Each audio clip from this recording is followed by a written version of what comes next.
Good evening, Chris Lee and Chase Robin of Southeastern 16 here, presented by FanDuel, here to talk about the nightcap in the SEC.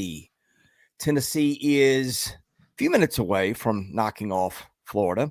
It's now 31-11, so I guess not over yet, but 99% chance this one's over the way the Vols have controlled the night. We've got LSU and Western in a frankly pretty boring game going on. That's almost done. Those are the two games. Everything else has been discussed tonight. What we'll do is we'll get into those two games. We'll talk Lane Kiffin. We'll talk the playoff picture. Take your questions, your comments, your super chats, all those fun things. Anyway, before we do any of that, a reminder, we are brought to you by our friends at GameTimeSidekicks.com, which brings you this lovely mug that you can see right in front of me here. Officially licensed stainless steel drinkware, every SEC school, 350 other universities, stainless steel sippy cups, tumblers, 40-ounce bottles, and shaker cups, SE16. Get you 20% off your entire order. LSU fans, if you're here, got some LSU national title merchandise for your baseball team and all kinds of stuff. So anyway, yeah. Chase Robinson, I guess the headliner of the evening is Tennessee just went into Florida, did what Tennessee did early, which is drives that use the run and the pass, efficient, go down the field and score on you quickly. Tennessee got 2 in the first quarter, 1 early in the second quarter. I have to check. I think touchdowns on its first 3 drives, and really just kind of put it on cruise control ever since. Yeah, no, I thought this was a really good game for Tennessee because they really came out in this game and set the tone early, and they look good on both sides of the ball early, which is something we haven't seen a lot of this season. Is they look solid on both sides, and so I think the way Tennessee came out, they took the crowd out of it. They put Florida really down to start things off. So I thought it was a great start for Tennessee, and they were able to keep that up. But I feel like they really set the tone for the game at the beginning, and they never let up. And I thought that was huge. Yeah, I can't say I had Tennessee pitching a shutout through 3 quarters. Well, I guess Florida did get a field goal third quarter on the bingo card. Like, that was not something I had. I mean, Florida, the offense has been hit and miss, but there is talent there. But Tennessee just hadn't stopped much of anybody lately. I think if you're Tennessee, that's your big takeaway coming out of tonight is, hey, our defense played great down in the swamp. Yeah, and they needed that. We've seen Florida be able to move the ball on some teams, and I thought they really would be able to move the ball on Tennessee, but I thought Tennessee defensively really was in the zone, really got some confidence, I think, in the game tonight that's going to help them coming up in their game next week. Yeah, and Florida, the defense had been pretty good this year. Yeah. And pretty respectable against the rush. Oddly, Tennessee had kind of struggled running the ball compared to what we're used to with Josh Heupel. They've always got 2 or 3 backs, and tonight Deshaun Bishop, I think, had, he's got 116 for the game, but I want to say like 90 of that came in the first half when Tennessee was doing its thing. 86 and 2 of those scores. By the way, total offense at half, 323 to 110. Nobody just jumped off the page individually, but again, it was a balanced attack for Tennessee. But I think Bishop going for $116 tonight. Star Thomas has got 9 for 71 with the score as we're doing this. By the way, Tennessee is driving now inside the Florida 40, so threatening to add more points to what they have. Just a workmanlike performance for the Vols. And first win in the swamp for Tennessee. Yeah. Since what is it, 03? I mean, we talked about that in the preview. Yeah, 03. I mean, that's they're going to be leaving Gainesville in a mood that they haven't since 2003. So that's pretty special too. Anytime you can break a streak like that, I mean that's big.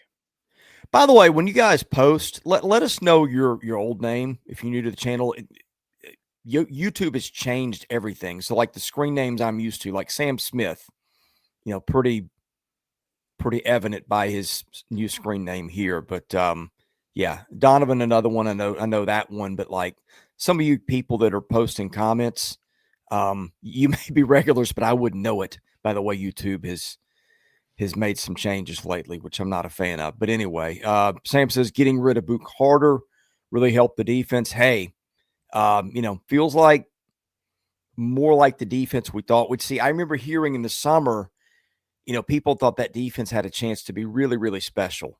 Thank you for clearing that up, Sam Smith. And it just didn't happen, right? You had the injuries at the corners, especially losing your potentially future first rounder there. But yeah, I mean, this looks a lot more like the Tennessee team we thought we'd see. And again, the offense again was the question coming into the season. But look, and I know that Florida's going to be 3-8 after tonight, and beating Florida does not carry the cachet that it normally would. But hey, for Tennessee, that hasn't mattered most years. That place has just been a house of horrors, not only to go win the game, but to win the game so convincingly that at halftime everybody knew it was over, that fans are clearing out. That was the impressive part.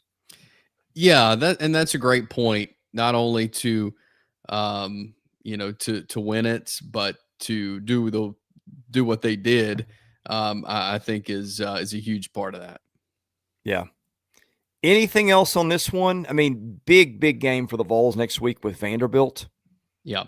You'll have 8-3 and 9-2 in a game that, feels weird to say it, but Tennessee has a chance to, I'm not gonna say ruin Vanderbilt's season, but playoff. We'll get into that in a minute because the stuff that Vanderbilt needed to do to win today, some of the things Vanderbilt needed to do to get in the playoff did not happen today, but you never know.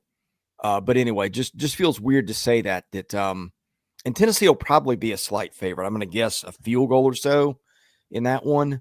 But biggest, well, that'll be a rivalry game with stakes the likes of which we've never seen before. We've seen them for Tennessee last year. Vanderbilt had a shot to spoil Tennessee's playoff hopes and couldn't. Now the shoe is on the other foot. Yeah, that's it. It's gonna be huge, and you're right with a lot of line. And Sam Smith wants to see you there, Chris. Well, Sam Smith. I will be in the air from Colorado, and landing probably before kickoff. Yeah, I think I'll be home to watch before then. But no getting to Knoxville for this guy. But one day it'll happen. Anything else on this one? And by the way, somebody asked, can you change names back? I don't know. I don't know what your remedy is here. I don't know if you have one. Maybe they'll fix that. I hope they will. So anyway, anything else on this one? We'll talk LSU and Western Kentucky in just a minute. Yeah, I don't think so. I mean, again, we talked about it's a big win for Tennessee. They really need to carry over that fast start, that tone setting first quarter they had into next week. They're really going to need that, playing well on both sides of the ball. So I thought it was a really good game for Tennessee to get themselves ready for what's going to be a tough one next week. Yeah. All right, let's talk LSU Western Kentucky. Western was 8-2, as we brought up coming into the game, but had not beaten anybody of consequence. Conference USA is awful. Think LSU's going to get this one, but boy, it was ugly. Offensively, not good for LSU. You could tell they just really couldn't muster anything up. It's hard to, I don't know, really put my finger on one thing that it was, but I just felt like in every area they were just not it I don't know. It was a very poor Chase, offensive performance. you know what I think it is? They've just not been able to run the ball with any consistency all No, year. they haven't. They've got some talented backs. I mean, Johnson's a super talented guy, 1,400 yards of, I think, total offense in high school, set a lot of prep records in that state. The quarterback, Michael Van Buren, can run it. Caden Durham's a good back. Harlan Berry was another highly regarded back. But it all started with that offensive line for them. I just don't think that ever clicked for any length of time. And they're going to – I'm not going to say they're white-knuckling this one. It's 13-3. LSU's got the ball near midfield and really just needs to hang on the ball. By the way, defense has been pretty special tonight. It's Western Kentucky, but when you give up under 150 total yards, which is I think where they are, that deserves a shout out. But it just weird watching this team, man. It just feels like something was just never there to start the season. No, and you're right. Their defense has done well tonight, and Western Kentucky is most likely going to be playing in the Conference USA Championship game in a couple of weeks. And so yeah, they're okay, but still LSU should be able to move the ball on them and has some success running the ball, throwing the ball, and they just haven't. This offense has looked dead at times. It's been a rough night for the LSU Tigers offensively. Yeah.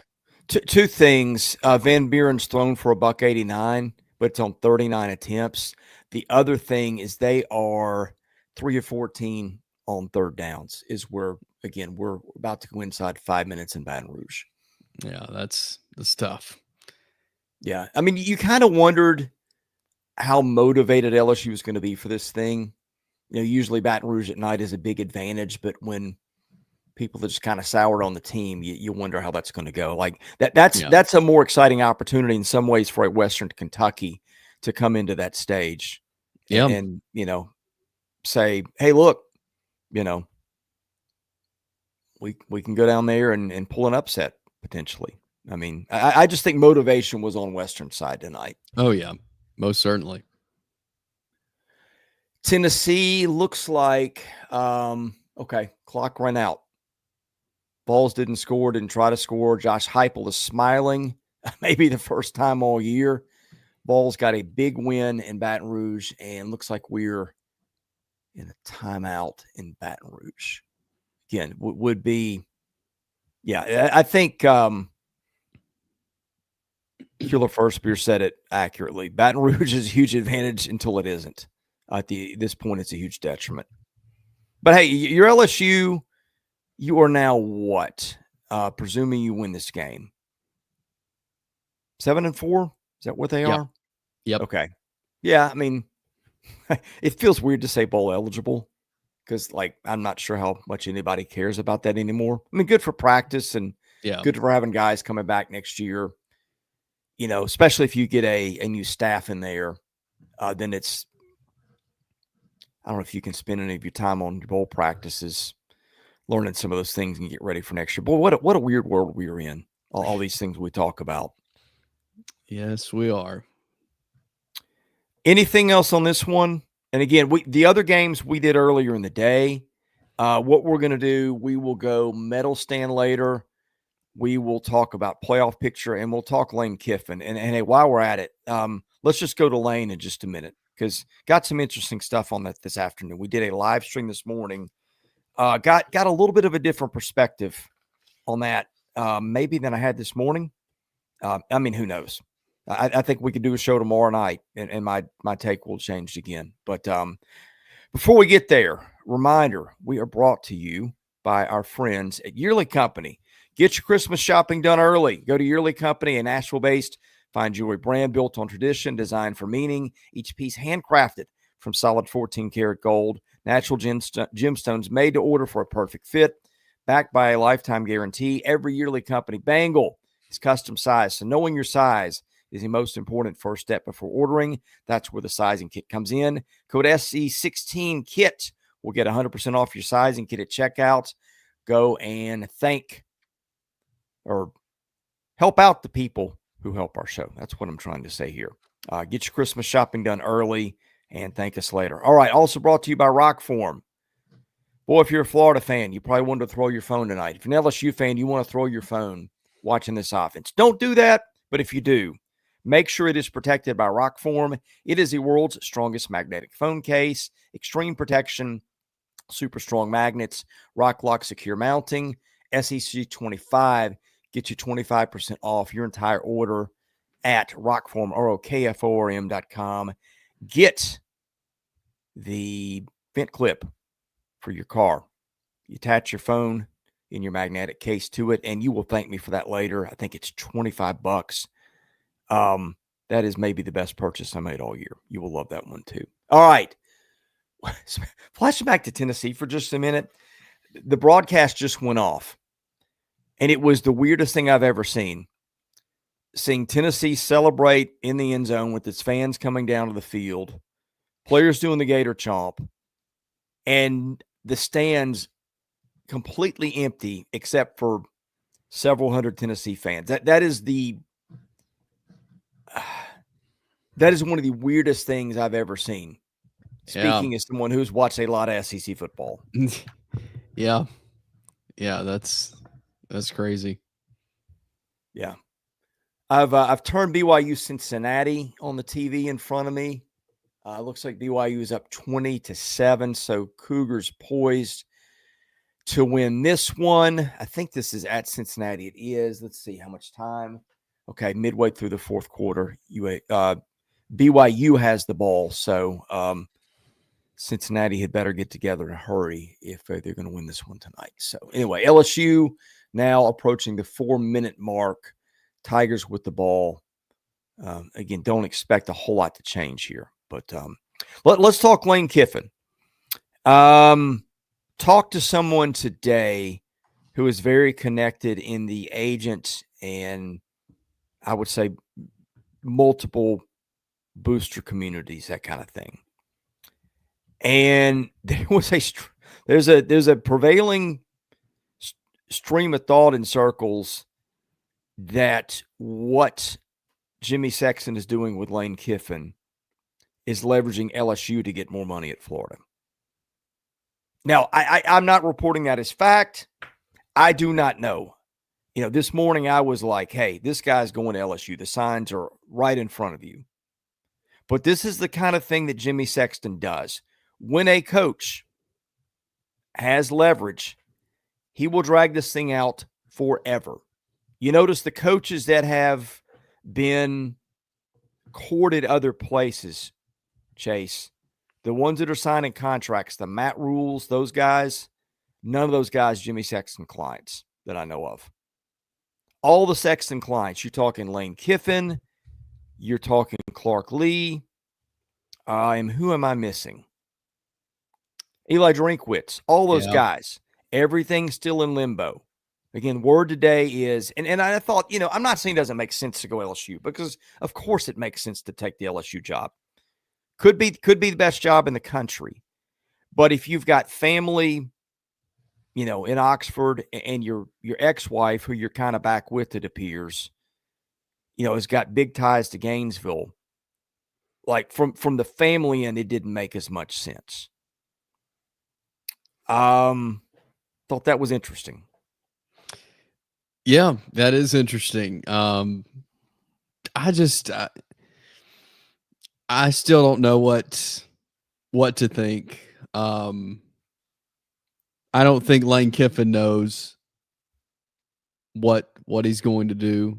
I don't think anybody knows what he's going to do. It wouldn't surprise me if he stayed in Oxford. And I'm not going to be shocked to see him go to LSU next Saturday or to Florida. I have no idea where this is going. And I thought it was just really I haven't had a chance to watch what you guys did earlier. I'm sure you talked about the statement that was put out yesterday from Keith Carter. That was really bizarre. some of the wording and the way that's handled. The whole situation is just it's unlike anything we've ever seen before. Yeah. And and I really don't know what to make of it, because when I read that statement yesterday, my first thought was he's going to announce a decision next Saturday. Well, if he's staying in Oxford, there's no reason to wait till next week to sign a contract. But then maybe I'm sure he is at war right now in his head of what to do. And that's understandable. This is a big decision. But I do think there's a chance he stays in Oxford. I really do. I really don't know what to think about it at this point.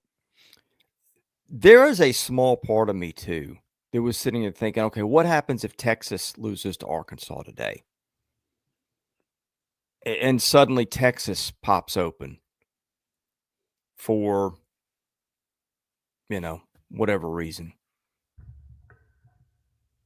Sark goes to the NFL. They reach a mutual understanding. Like there's a little part of me that Jimmy Sexton is going, okay, how long can I string this out? Just in case I got one more big fish out there that I can throw into this too. Yeah. Yeah. And, the things we see leaking out, I mean, it's all done on purpose most of the time. There's reasons things leak out and we learn information because people want us to know that information. They want it to be leaked out. So, it's I don't know. I have no idea where he's going to end up. I really don't. I don't. Again, I at this point I don't know if he knows where he's going to end up. But the whole time I've thought he was going to stay at Ole Miss. I really have, and I still think he could. But this is a huge decision for him, and it's weird that it's happening right now when it is, because a lot of times, we think about the coaching changes in the past, right after rivalry week really right after rivalry week, right after Thanksgiving week is when all these coaching changes start happening, and a coach misses a bowl game. Okay. And it's happened a lot, but now as we get into the playoff picture, it looks totally different. We've never really been in this situation before where a coach is faced with having to leave before the playoffs, not getting coached the playoffs.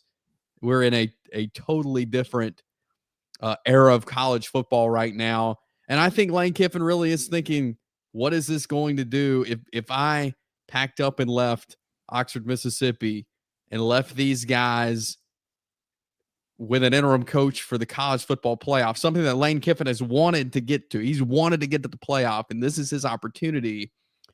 I don't know. I think that is most certainly playing a factor in his decision of, hey, I've got these guys here. What is this going to do to me if I leave right now? Yeah. Yeah. I mean, you've got to change your timeline soon. You've got to do something about this. I don't know what it's going to take. It's just complete chaos, but it is. Said it before. Don't know what I can add there. Cincinnati has now gotten within 6 of BYU with about half a quarter left. And hey, here's another one. If Auburn beats Alabama next week, Chase Robinson, I mean, Kalen DeBoer's name came up, at Penn State the other day? Yeah. Today, I don't remember. I can't keep up anymore. Yeah, yesterday or the day before yesterday, something. His name was. I saw some Chris Lowe though said it's not as his name is not as hot up there as people are making it out to be, but that certainly could be a possibility, especially if next week goes poorly for his Crimson Tide. Hey, guess who we got? It's Jay Greeson. Good evening, Jay Greeson. How's everybody doing? Hey, good. Hey, I'll Good. ask you first. Guess who Kalen DeBoer's agent is, Jay Greeson? It's got to be Jimmy Sexton. It's Jimmy Sexton. Well, We're having this agent I mean, conversation here. Hey, Chris, guess who my agent is? Oh, that's right. I work at a newspaper. I don't need a damn agent. Oh man. All right, let's rewind a little bit since you weren't here earlier. I texted you guys this afternoon, and some of the feeling of what Jimmy Sexton is doing right now is leveraging LSU for Florida by getting that offer out there publicly. The man. All right, and that's completely fair, and I can completely see that. And from the agent point of view, Jimmy Sexton gets a complete and total A+ in this. This is a master class. You're leveraging the current job for everything you want against two high bidders for everything they're willing to give. But I don't think we are making enough of the world class. And look, I tried everything in my power not to cuss in the 7 o'clock show I did with Blake, but the world class jackass Lane Kiffin looks like through all of this. He is betraying every coaching cliche you could possibly even throw out of we greater than me, of the big picture, the ultimate goal, of all of these things. Because every time he gets a chance to even quash this or even own up to any part of, okay, you know what? My heart has always said I want to be the coach of the Florida Gators like Steve Spurrier. Or I know I could take the next step like Nick Saban did if I go to LSU. I mean, I'm not saying you got to say exactly that, but this song and dance and sarcasm, I mean, what a horse's ass. And yeah, this is the midnight show here. We're getting close on the East Coast. Put the kids to bed because I'm not holding back. So Donovan's burner account. Is Donovan in the chat? Is two people tonight? I don't know anymore with these changes. Who is John Summerall's agent, and is that relevant? You guys get one guess. I just looked it up. Jimmy Sexton. Very good, Chase Robinson. Easiest question I could ask tonight. Dude, so, yes. Funny, his name is everywhere. Hey, I coached my son's flag football team from 2nd grade through 5th grade. And I swear to God, I tried to get Jimmy Sexton to hire me. And you know what? His client list, he was too busy. I mean, that dude's Morgan and Morgan. He might as well be the Alan Kamara or Chamara or Chase. You know, who's the dude on all the billboards driving from Chattanooga to Alexander Shinara. There you go. That guy. I mean, he's universal, man. I mean, dear Lord, I'm just waiting. You know, it'd be perfect is for like a coach to have like a fender bender, and Jimmy Sexton's waiting in the hospital, handing out. There's got to be an SEC short skit on this Monday, right? I mean, allegedly, I don't know. I think you've still never watched it. You've made this up, Chris. You don't know what you're missing. You're making. Chase, come on, help me out here, Chris. People don't know what they're missing if they don't tune in to me. All right. And I know Philip's mad at me because I went into several story times, including a slide tangent about the time I got arrested in Auburn. And he's just turning in for the football. And now, and that's good. I get it. I mean, okay. I get you. I do. But everybody else gets me. All right. Western Kentucky just scored a touchdown. So 1:05 left. It's 13-10. I guess we'll wait for the onside kick. I'd all but forgotten about that one. Backtracking for just a minute, Jay, since you weren't here earlier, we talked about Tennessee, Florida. What stood out to you in that one? Couple of things. One, that it was very clear from the jump of what this game meant to the fan base through the prism of Josh Heupel. Chris, you and I talked about this, or maybe it was me and Brian earlier this week on the platform. There was going to be a whole lot of hand-wringing and hot seat whispers and could he look around, and is it going to be a mutual parting of the ways? And I say that I say that through the conversation of I have been unabashedly a monstrous Josh Heupel fan. Have even made the discourse that he's the second best coach in this league behind Kirby. And so I am not saying any of that is warranted. I am saying living in Chattanooga, Tennessee, and working in sports media where the Tennessee Vols are the biggest – Tennessee Vols football is the biggest thing in this state that includes an NBA team and an NFL team. This was a must-have win for Josh Heupel. And they jumped out 21-0 by coming out and realizing it was going to be a fight, and they were going to land the first punch over and over and over again. How is it we're at the point where 2 bad weeks and you're on in a row and you're on the hot seat or something like that? Well, to me, the fact that Heupel could have been on the hot seat is absurd. But look, man, you're now dealing with more than the hot seat of just the traditional college football coaching prism. You're now dealing on the hot seat of how many mistakes did you make in the portal? I mean, he's got $3 million spent on DBs. If you count the guys who've been injured and kicking Boo Carter off the team, they spent $3 million in secondary guys who gave them next to nothing this year. You had the whole Nico and Maliava thing. You have truly, though, look, Chase, I know I've talked about it with you on your radio show. The bad thing for you in terms of job security as a college football coach is to suck. The truly terminal thing for you as a college football coach is to suck while your rivals are excelling. And let's be honest, man.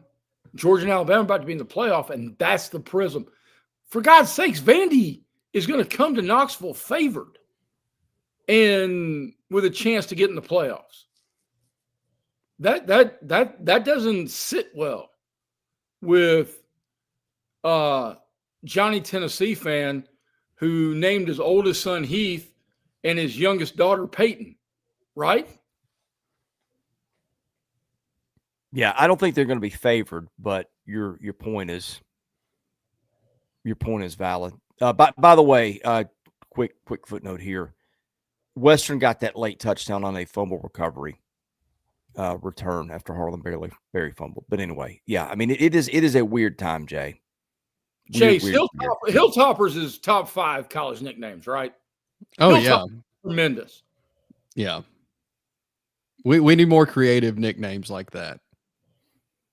What do we do with the mascot there? Do we like it or hate it? I think you got to incorporate Dolly. I mean, let's think about different ways. Hilltop. I mean, not to go all with the kids. I can always count on you to take it in that direction. Of course you can. I mean, that's why we're here. It's SEC football after dark, for God's sakes.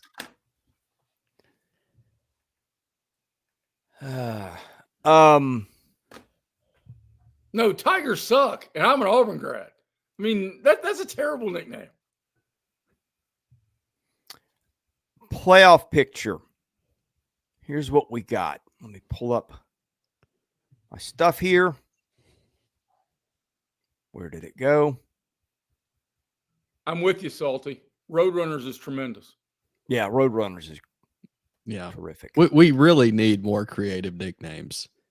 I'm all for that. Quick side note, my first job ever was announcing the Smyrna Roadrunners, which was our youth football league. I was 13. And the Pee Wee football on Saturdays. And the 65-pound team, so this was like Pee Wee at best. They had a kid named, no kidding, his name was Kareem Jordan. And I swear to God, I thought he was going to be in the NFL. I mean, that kid ran down the sideline every single time. And every tackle he'd make, I'd go, mini skyhook, Kareem Jordan. I mean, it was great. It was so great. You were how old? I was 13, so this was nice. This was the fall of '83. Yeah, I mean that's as good of a sports name as like Bo Walker, who had 3 touchdowns for Georgia today. Like that's the most SEC running back name ever. And speaking of that, did you see like Bo Jackson showing out for Ohio State? Didn't see that today. All right. I know, Chris, you got 1,000 things to talk about. Yeah. But is this the second chapter of what any good litigation team would put into the dossier of suing Hugh Freeze for coaching malpractice? Oh, man. Because for 2 flipping months, he played the worst quarterback on his roster. Because Deuce Knight was like Cam Newton. Well, I mean, it was Mercer. I didn't see it, but I was at Vanderbilt, Kentucky, and I kept zero drills, man. I mean, holy bleep. Let me put it this way: I kept looking at the box score and going, "Is that a misprint?" You know, with the numbers he was putting up. Well, nobody looked at it through the first quarter and a half and thought it was a misprint because Auburn was down. It was 21-17, and I was thinking, "Holy bleep, man! I'm going to have to come on Chase's show on Wednesday on his radio show and talk about how I thought DJ Durkin could do this." I mean, holy cow. Do we want to do medal stand or we want to do playoff talk? All right. Let's do medal stand because BYU and Cincinnati is not over. I don't know the situation. I know BYU's got the ball with a little bit under 2 left, but I don't know if Cincinnati has a chance to get a stop. I'm going to give you guys the nominees for player. All right, in no particular order. Diego Pavia, 33 of 39, 484 yards passing, 5 touchdowns, 1 pick, 15 carries, 48 yards, and a touchdown rushing in Vanderbilt's win over Kentucky. Lenore Sellers against Coastal Carolina goes 16 of 20 for 274, 2 touchdowns, no picks, 8 for 82 and 2 scores rushing. Deuce Knight, 9 carries, 162 yards, 4 touchdowns, 15 of 20, 239 yards, and 2 touchdowns passing against Mercer. Arch Manning had a passing, rushing, and receiving touchdown. He goes 18 of 30, 4 touchdowns, no picks, 2 carries, 5 yards, and a score rushing, 1 for 4, and a score receiving.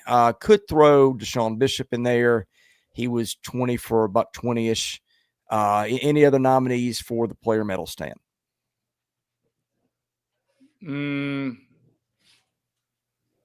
Player medal stand? Chase, I feel like I have completely I've boxed you out like I was a senior in high school, man. I had plenty of time before you got on here. The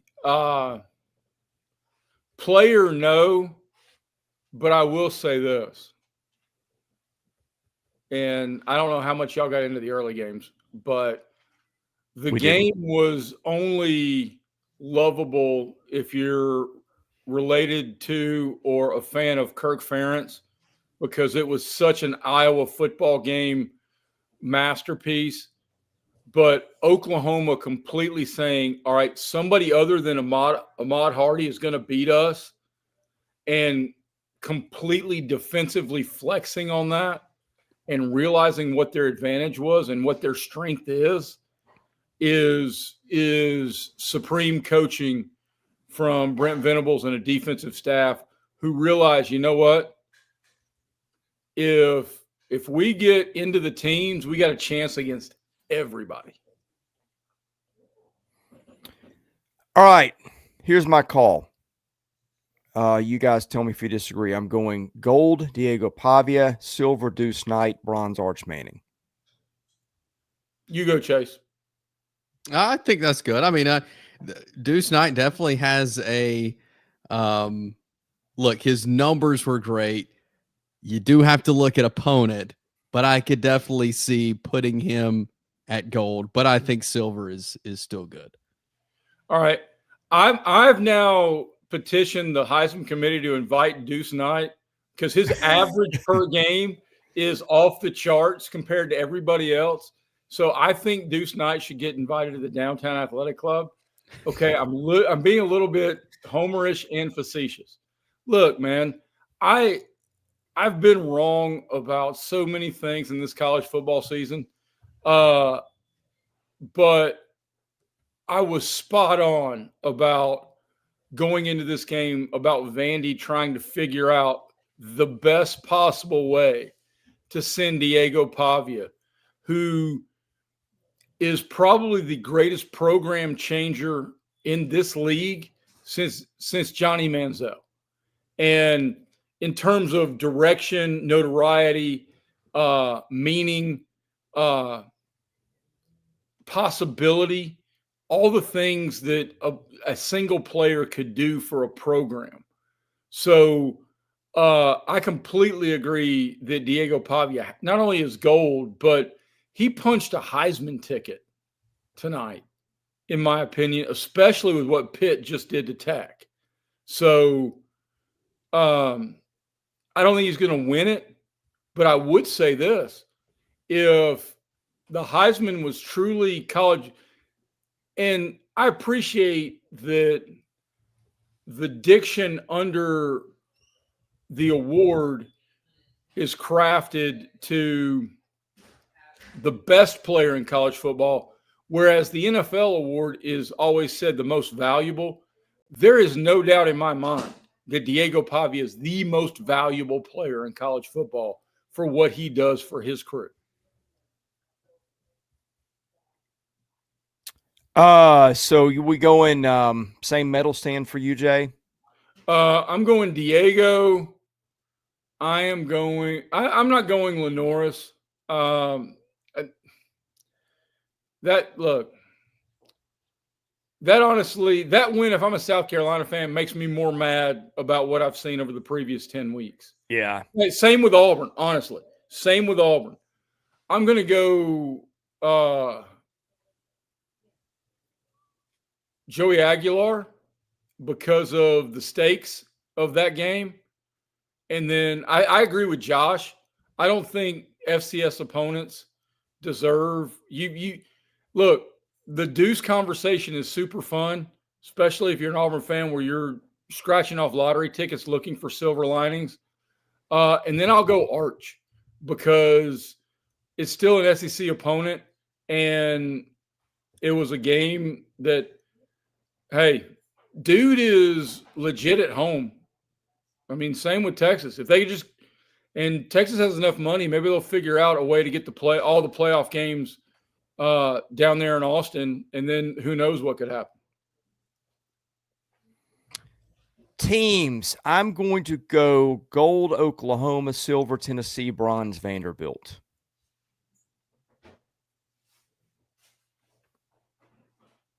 Yeah, I think that's good. I'm good with that.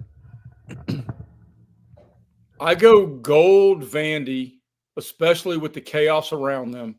Although it would have been doubly sweet if Kansas State spit the bit against Utah. Oh man. In a game that, I mean, and I had under 90, believe it or not, in like a multi-team parlay. And who knew? No, I'm just kidding. Gosh. I mean, nobody bets under 90.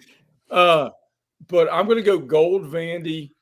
I'm going to go silver Oklahoma.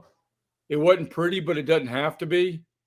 And then I'm going to go bronze, the best team in the league. Texas A&M flexed their muscle and walked away. And there is a certain amount of simplicity and perfection and beauty in handling your business, whipping the snot and the fight out of somebody else, and then just moving on. Yeah, I think Reed had 3 touchdowns in the first quarter. By the way, that was about the worst collection of FCS opponents the league has ever played. This in a week. About coaching carousel. This was as bad an SEC football Saturday that has happened in an month in my lifetime. I've never been more happy to be at a softball tournament than I was today.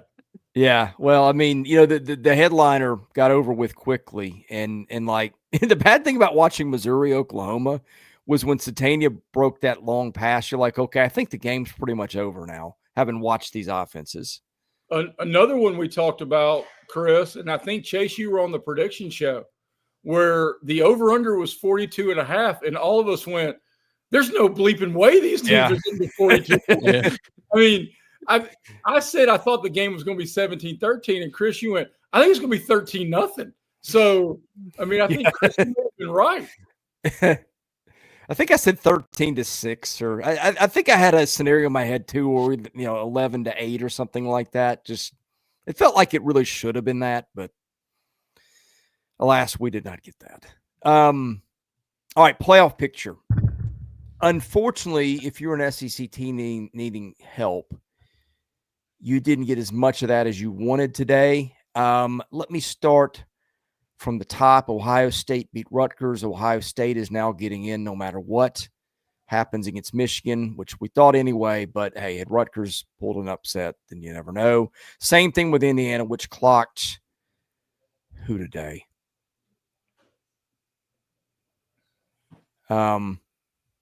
No, Indiana didn't beat him. Texas A&M beat Samford. That's okay. I'm off a line. Okay, so A&M now in. Oregon beat Southern Cal. A loss at Washington next week, it could get interesting for Oregon, but Oregon in the driver's seat with 1 loss. Georgia going to be in, beating Charlotte. I mean, I think could lose to Georgia Tech next week, which I don't think it will. Hey, I think Georgia gets in anyway. Sure. Can we pause right there? Because looking at this through the prism of SEC teams, I think the top 3 are now dunks with mulligans, not only in this regular season finale, but also in the conference playoff game. SEC teams on the fringe now need Oregon to win. Yeah. They need Oregon to beat Washington. See, I don't think so. No, you want the opposite. I disagree, Chris, because you now just beat the number 15 team in the country. You beat Penn State when it mattered. Your Washington is not going to be a bad loss, and your only other loss is Indiana, because if you're now Oklahoma and you've got and your 2 losses are who? A Texas team out of Ole Miss at home and Texas neutral. Yeah. So look, everybody in the SEC, and I know you get to it, needed BYU to lose, and they didn't. Yeah, right. And they needed Utah to stub its toe, and it found a way to pull something out of thin air. So those are still the fringe ones.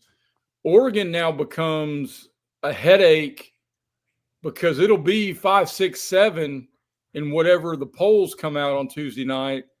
And I don't know how far it'll fall with the second loss being on the road in Washington and your other one's to the number 2 team in the country.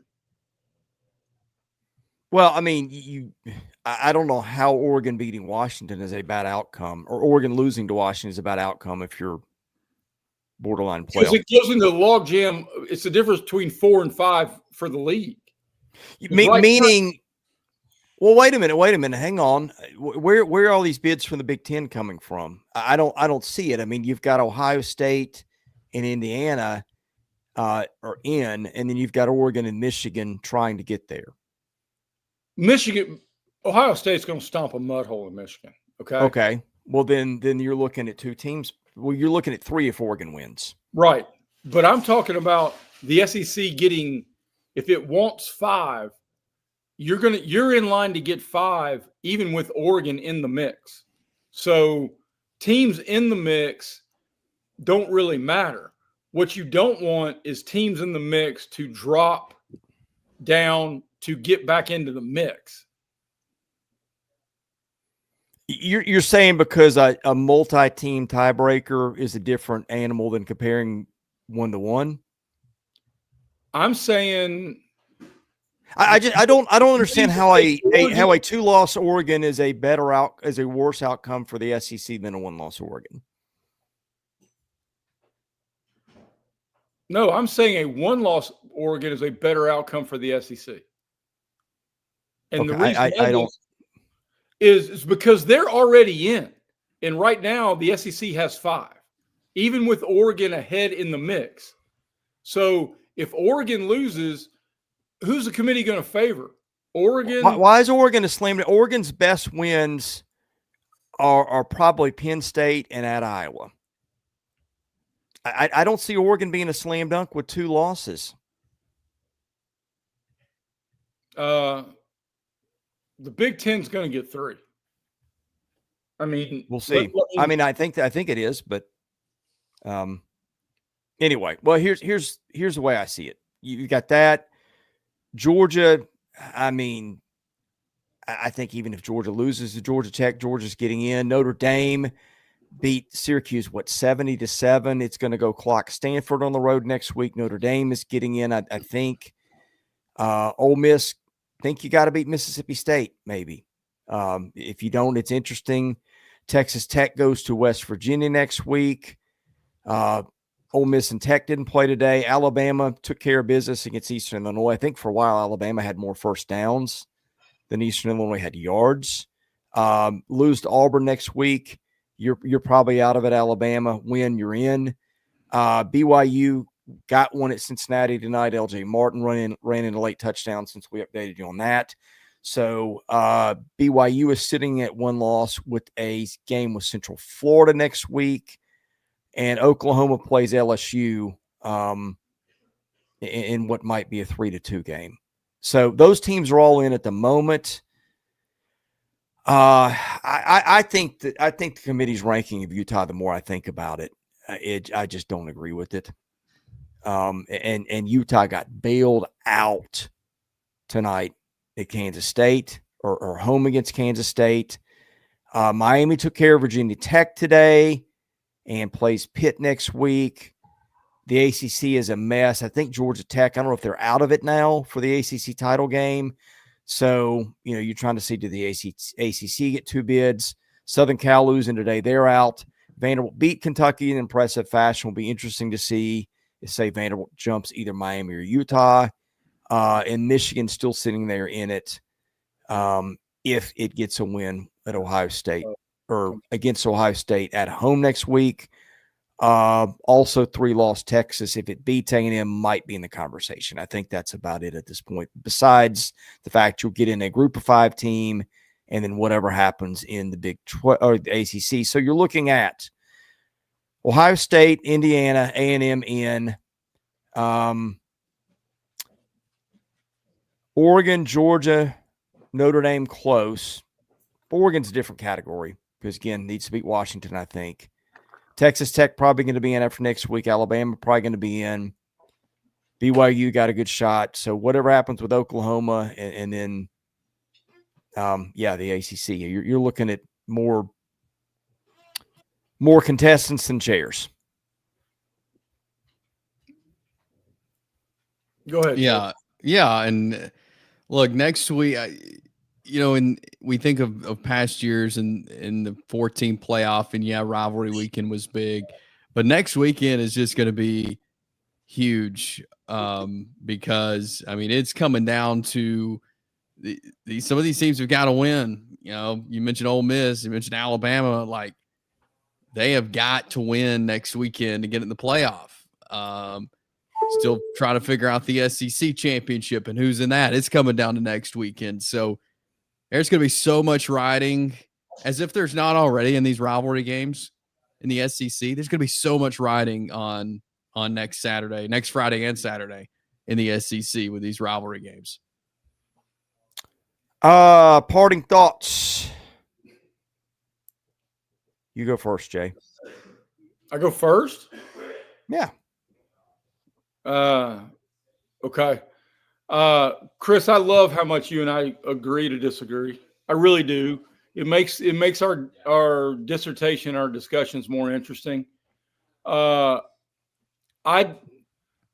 think the most interesting team, and we get to the most interesting person in college football right now is Lane Kiffin.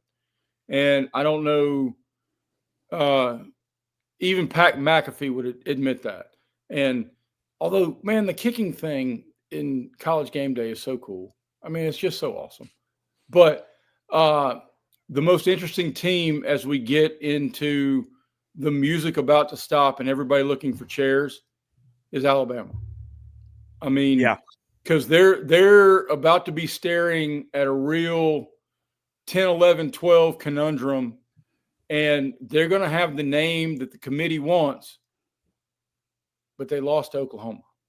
And Oklahoma's going to be right there with them. Is this a possibility? Because you want to talk about expediting the expansion from 12 to 16 or 24 quicker than we ever thought possible. Let 6 damn SEC teams get in this thing. Let 6 get into this thing, and the rest of the country is going to say, we just gave $500 million to the SEC. Wow. And, yeah. I mean, so the intrigue and the shrinking number of seats and how this goes. Look, you could deny all the conspiracy theories you wanted if you let a damn camera in the room, but you don't. So then if you let a 2-loss Alabama in over a 2-loss Oregon, and Oregon's losses are better than Alabama's, because a 2-loss Alabama team still has a loss to a very Music City Bowl-esque FSU team. So say what you want about Oregon not having the best win, and Alabama did go to Georgia and win. I get it. And they're going and to be only a 2-loss team, they're going to have to go to an Auburn team that looks completely like what I expected them to look like once they remove the tumorous Hugh Freeze. And I mean, I don't recall, Chase, to your point, a rivalry weekend going into Thanksgiving. It's hard for me to remember a time that truly, and maybe this is the expansion to 12, and maybe it's a testament to 12 being the perfect number. I don't remember a Thanksgiving weekend where college football is going to overshadow the NFL as much as this one. Chase? Yeah, I mean, it was there's a lot to come this week, on the field and off the field. Looking forward to the games next weekend, but also, I mean, the coaching carousel will be in as much of a full swing as it could be on Saturday, whatever Lane Kiffin decides, because everybody else is waiting on him. And I'm sure we'll see every report come out this week, fake report, news drop, who knows. But it's going to be probably one of the most fascinating weeks of college football, SEC football we've seen in a long time heading into this week, because of those things on the field, figuring things out, and off the field as well, to see what it's going to look like for Ole Miss, for Lane Kiffin, for every other team that's looking for a coach. There's so much on the line this week in SEC football. Yeah, my takeaway, buckle up between rivalry games and coaching carousel. It is going to be as interesting as you've ever seen. And with that, we'll call it a wrap. Thank you guys for watching. God bless you. Have a wonderful rest of your weekend. For Chase Robinson, Jay Greeson, I'm Chris Lee. You're watching Southeastern 16, presented by FanDuel.